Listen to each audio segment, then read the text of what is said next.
Hi, I'm Paul Harvey, Professor of History at the University of Colorado, Colorado Springs, and I'm so happy to have with us Helen Jin Kim from Atlanta, Georgia, specifically from Emory University in Atlanta. Welcome to Colorado Springs. Thank you for coming. Yeah, thanks so much for having me, Paul. It's been wonderful to be here. Great. When you first came here, I said, welcome to Evangelical land, kind of partly as a little joke, but not so much as a joke. As you know, we've long been a kind of a center of evangelical culture, but we've long been a center of all kinds of religious cultures, including liberal and mainstream Protestantism. I was explaining that to you earlier in the day as well. And we have, of course, a lot of mega churches, famously New Life Church. And we have all kinds of ethnic churches as well. Vietnamese Catholic churches are big here, and we have lots of Korean language churches as well, as you know, thanks to the very exact factors that you trace in your book. But my first question that I wanted to ask you is a story that you tell in the introduction to your book, Race for Revival, that we're going to be talking about here. And you talk about so I think a lot of scholars have a personal connection to what they write about, especially your first book. I certainly did, and you do as well. And you talk about a protest that you were involved in earlier in your life, and that kind of led you to some reflections about a lot of things. So I wonder if you could just talk a little bit about that. Yeah, I think you're talking about what I write about at the very beginning of Yes, the book, that's kind right. of the personal anecdote. And yeah, when I was a freshman in college, that's the year that I took a kind of an alternative spring break class on Asian American issues. And that's the year also that I came to kind of racial consciousness, if you will, as an Asian American. Really thinking about what is race in America? What does it mean to be a racialized person in this country? What's the history of that, specifically as an Asian American? And that course led me to go down to Los Angeles with a group of other college students. And one of our leaders in particular. To Los Angeles from Stanford University, where you were a student. Stanford to LA. And our kind of leader of the group is still a labor organizer and was deeply interested in labor issues at the time. And so he took us to a protest at a Korean supermarket where they were, not providing just wages to their workers, primarily Latino workers. But what I also found out was that they were hosting Christian services at the supermarket. So having grown up Christian and in the church, I was deeply disturbed and interested in what was going on there. And so it began kind of a quest for me to think about the relationship between religion and race, Christianity and race in this country. And also, how can religion get used to also oppress? How does it reinforce structural inequality, but also potentially provide venues, expressions for liberation? So those are the kinds of questions that just really kind of preoccupied my mind as a college student, and that's how I kind of began my thinking about this project. Yeah, great. And I wanted to ask you about the cover of your book. So this picture, which has just so many things that that one can say about it. So this picture is of Billy Graham in this is 1952, isn't it? And yeah, so the picture, his first visit to Korea was in 1952 during the Korean War. Yeah. This particular picture was given to me by actually the woman, the young girl. The young girl, yes, Yeah, that's Oh Ji-young, who I ended up doing an oral history with. Right. And she gave this to me. This is a picture from when she was on the World Vision Korean Orphan Choir Tour, 1961 to 1962, and met Billy Graham. And so she, gave me this picture, and yes, it ended up being the cover of the book. Yeah, and we should say that I don't think many people realize just the horrendous cost of the Korean War. We think of like the Americans who lost their lives, of course many did, but it's about 3 million deaths on the Korean peninsula of Koreans, of Chinese, of various other people, and the cost of the war is just so staggering. Absolutely, a devastating war, the first hot war of the Cold War, And it's also the war that, ended in an armistice. And North and South Korea remain divided, and technically the war continues to this day. So it's a war that's been going on for 75 years. And so when you're writing about this, you write this sentence, quote, Graham linked white Jesus, white event. I have a lot to say about white Jesus, but Yes, you do have lots of thoughts about white Jesus. You write that Graham linked white Jesus, white evangelist, and white soldier as martyred figures in the crucible of the Korean War, which he circulated back to the United States through publication and preaching. And I read that sentence, I kind of stopped and read it again. And I thought, wow, that's a lot to say about that. And I wondered about how you kind of came up with that, those three figures in particular. No, I think that particular quote is from a section of the book where I was looking at images of, Billy Graham visiting Korea on the Korean War battlefront, meeting U.S. soldiers. And in those images, you could see what the U.S. soldiers and their kind of artistic work. And part of what they had on the battlefront were images of white Jesus. Kind of akin to, might be some kind of depictions of kind of Solomon's head of Christ that you write about in The Color of Christ. Some kind of rendition of him is there in the image, and they depict him, white Jesus, and then the white soldiers down there, and then Billy Graham is preaching right next to that image. And it's creating the imagery of like the pulpit, where he's preaching in the battlefront. And just that kind of collision of images, symbols, just stood out so powerfully to me. And this idea of also martyrdom, Jesus' martyrdom being linked to the soldiers' martyrdom, and also to the evangelists' martyrdom. Do you think that he would have perceived the South Koreans as martyred figures at the time, or was it the white soldiers as martyred figures? Yeah, I think there's a way in which the South Koreans themselves are also linked to that martyrdom. Yeah, absolutely, especially at the hands of communism. Right. The communism, which he preached about domestically in the U.S., and the fear of communism in churches and classrooms, but going to Korea and seeing that Koreans themselves are actually fleeing communism, and that their families are being torn apart, and that Christians, Northern Korea was actually the hub of Korean Christianity, and Pyongyang, the current capital of North Korea, but they were refugees essentially down to the south. And so seeing those South Korean Christians flee kind of the hub of Christianity because of communism, I think really made him also identify South Korean, especially Christians, as martyrs as well. Now let's jump ahead about 20 years, 1973. And this is just an amazing story that you tell in the book. So there's two Billys in your book. Yes, there are two Billys. Billy Graham and Billy Kim. We all know the first one, and nobody knows about the second one unless they read your book. And so Billy Kim, Korean evangelist, who has to translate for Billy Graham in 1973, and they are preaching to 1.1 million people at the same time. And you have a picture of this in your book, and it makes Woodstock look small by comparison. I thought about that in looking at it. And also, this is during a period of an incredibly repressive regime in South Korea, an authoritarian regime. South Korea is under martial law, and the South Korean government is very worried that Nixon is opening to China at the same time. And so all of that international politics is going on. And how do you interpret this? And there was the one day when there's 73,000 converts at once at one of the revival days. Just how do you go about interpreting such a massive event like that? So that chapter actually started out as a seminar paper in a class on religion and immigration that I took with the great Al Raboteau.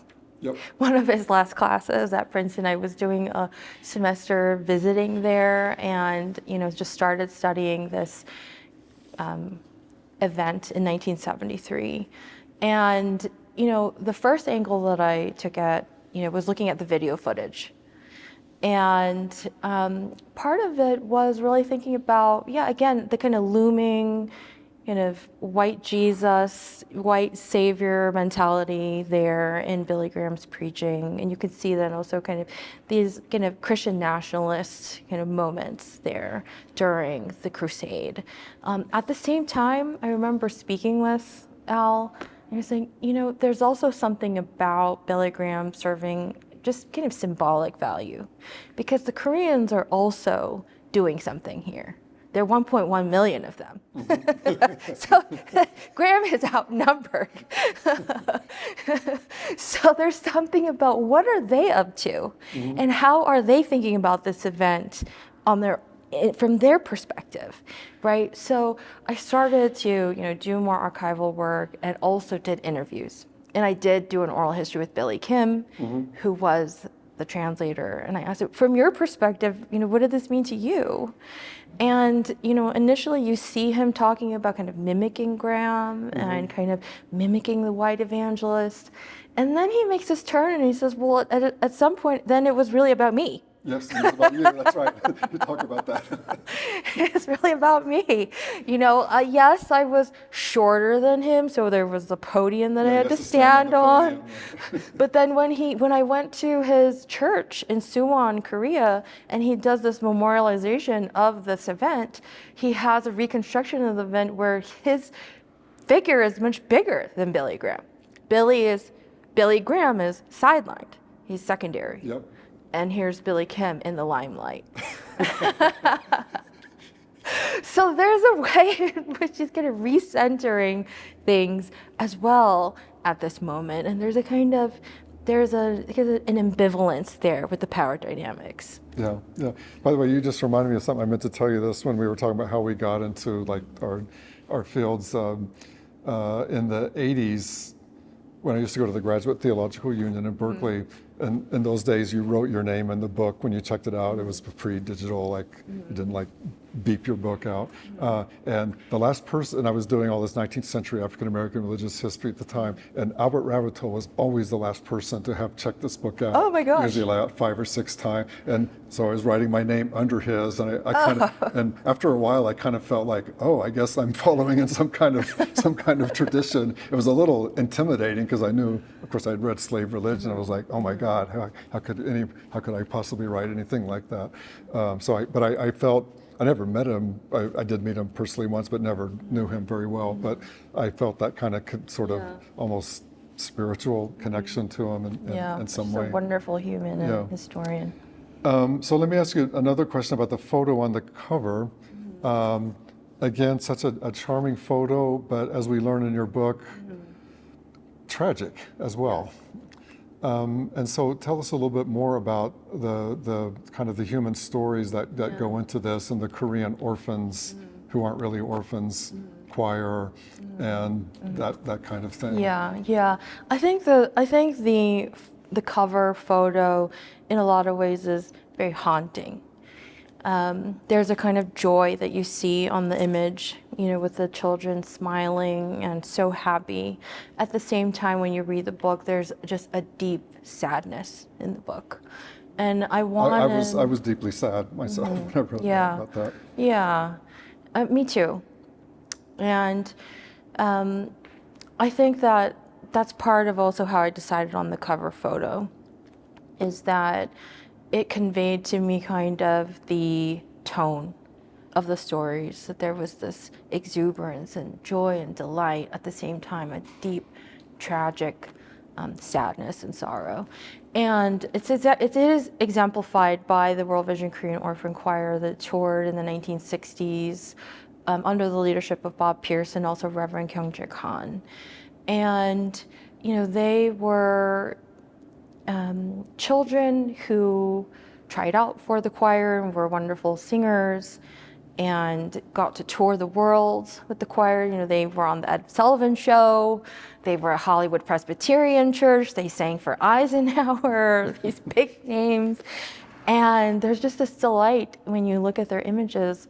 At the same time, it turns out that many of them had very tragic stories. And I ended up doing the interviews with some of the people who were part of the choir. And Oh Ji-young in particular, who's on the cover, you know, she did share with me that one of the sad parts about being in the choir was that she realized, like, well, a lot of the children weren't actually orphans. And that surprised me. And so she started to unpack that. And she said, well, actually, a lot of the children were separated from their families. And that is true about the Korean War period. A lot of families were separated. But sometimes children, you know, a father was working in Japan and the mother just couldn't take care of all the kids. So they would send the children to an orphanage. But they weren't technically orphans. Right. And so, but the image, and so she was saying that she was disappointed that the figure of the orphan loomed so large in the way that the choir was publicized, but that it didn't really match reality. Yeah. And so those kinds of dynamics I talk about as deeply racialized, that they help to reinforce a kind of racialized, unequal relationship between the U.S. and South Korea as kind of coming together in the figure of the orphan. Now, let me ask you a kind of a bigger question about, I don't know, the state of the field and future of evangelical studies and so forth, and that is kind of trans-Pacific history. We can think back to Lori Maffley Kipp's article, what was it, Westward Ho? Or, Yes. That kind of forecast this in the 1990s, and I think people are finally really picking up on this, and a new generation of scholars is picking up on this, and it takes a generation of scholars sometimes who have language skills that you do, that can do kinds of research that other scholars in the past could not do. And so when we do a trans-Pacific history of evangelicalism, what do we learn?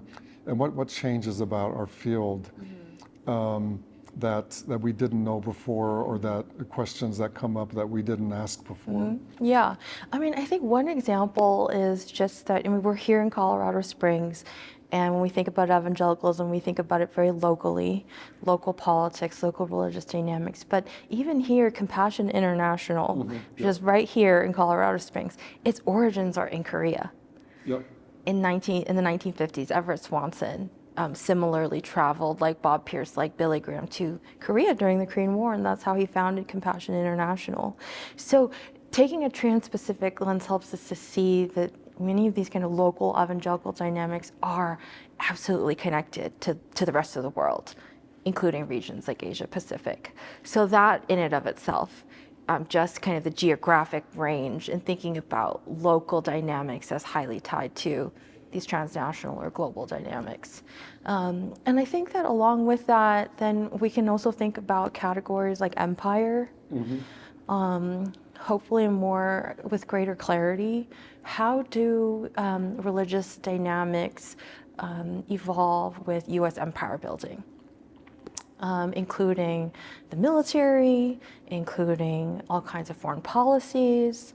So thinking about, you know, religion, empire, politics, as well as dynamics like race together, right, through this transnational plane. I think sometimes when we think about the trans-Pacific, we might leave out categories like race, but when we think about, you know, empire building in Asia Pacific, you know, specifically post World War II, race is a key factor, and we're thinking about racialized dynamics that are kind of emerging out of the U.S. context, but also those in Asia Pacific have their own racial categories too, right? Indeed, yeah. So the Chinese or the Japanese Empire, how do they think about race? That's also deeply intertwined with U.S. dynamics. And then how does that fold also into religion? Yeah, you're making me think of the TV series Pachinko, which is all about kind of about that. Not so much about the religion part, but about the Koreans in Japan and completely racialized and so forth. Yeah. Great series. You also talk about Korea being a huge center of missionaries, like I guess the per capita, the greatest center of missionaries or something. I can't remember how you put it. Yeah, I think the numbers have, you know, changed. You know, they're kind of going back and forth. But at the time when I was writing the book, the U.S. was kind of the largest number per capita of missionary centers, and then Korea being number 2. I think in the COVID pandemic, some of those numbers have kind of shifted. even including attendance at South Korean congregations. But kind of the missionary fervor in the South Korean Protestant context is strong. And I'll talk even more about that later tonight. But this kind of impulse to share the gospel throughout the world is a key part of, what's motivating a lot of contemporary South Korean Protestants. And I think part of it does have to do with this history of anti-communism, right? That is a part of the kind of geopolitical dynamic that's informing some of the religious impulses. Do you think there's like South Korean evangelicalism is not tied up with kind of America First, MAGA-ism, and the way that American evangelicalism increasingly is, which may sort of limit its impact in other places in a way that would not be true of South Korean and plus there's the whole phenomenon of kind of the K-pop and all of the popularity of South Korea and culture just in general all over the world, which is kind of just a recent phenomenon that is just taking off all over. So I wonder how that would be the kind of like the evangelicalism would have a certain kind of Korean future in a way because of all of that. Yeah. I think to answer your question, I think that South Korean evangelicalism has a kind of broad spectrum also in the way that American evangelicalism has a kind of a broad theological and political spectrum. And just as here, we have the MAGA kind of Christian nationalist far right, South Korea also does have a far right evangelical contingent, a minority, but it's also there. So that's something I am going to talk about tonight. At the same time, there's a wide spectrum, and South Korean evangelical missionaries who are very conscious of, I had somebody early on, a South Korean missionary to the Philippines, who early on reviewed my book, and he was all about kind of taking a decolonial approach to missions and thinking about, the Christian presence in the world from a very decolonial perspective and very thinking about solidarities that are non-imperial and just really critical about all of that history. So there's that kind of culture too, right? And thinking about kind of South Korean evangelicalism and like democratic futures, right? Really excited about that. So there is that culture too. Yeah. Last question. So I hate to be a spoiler, but I'm just going to read the last sentence of your book. Revival, and you're playing on kind of puns with revival and race through the book. Revival is not a race, and one race does not have a monopoly on revival. So tell us about that sentence a bit more. Yeah, so that came kind of the title of the book and also that ending, and it came in, about 2/3 of the way through editing the book. And it just kept coming up as a theme for me that I thought that what ended up happening in South Korea and the US in the Cold War era, 1915, 1998, but especially in the 70s up to the rise of Reagan, is that US and South Korean evangelicalism have this kind of competitive relationship. Almost like a capitalistic relationship, like trying to one-up each other. I can do a bigger revival than you. A race in the sense of a race, a foot race. Yes, and I think it kind of goes with the Cold War theme too, about a race and competition, and also this kind of capitalist fervor that's kind of folded into revivalism with big numbers and large crowds. But I was also seeing that the kind of disturbing, kind of darker elements of that dynamic that I write about, and also how it kind of gets folded into Park Chung-hee's kind of autocratic regime, and how he uses these revivals to justify his power. And so that, that got me to think about, wanting to say that these revivals aren't a race. It can't be a race. And look at how also an autocratic regime is willing to use these big numbers and crowds for their own power. Capitalize on them. Yeah. Yes, yes. And also, alongside of that, there's that kind of capitalist fervor, but intertwined into revivalism, but also this idea that we need to be the ones, our people, the white people, or even the Korean people have to be the ones to save the world, is a mentality that I think also you see developing in that time period. And that's also something that kind of the racialized elements that get embedded into revival on the part of white evangelicals. But also, I was starting to see the ways in which Koreans may also be using revivalism to kind of prop up their own sense of ethnic nationalism that may not be helpful always.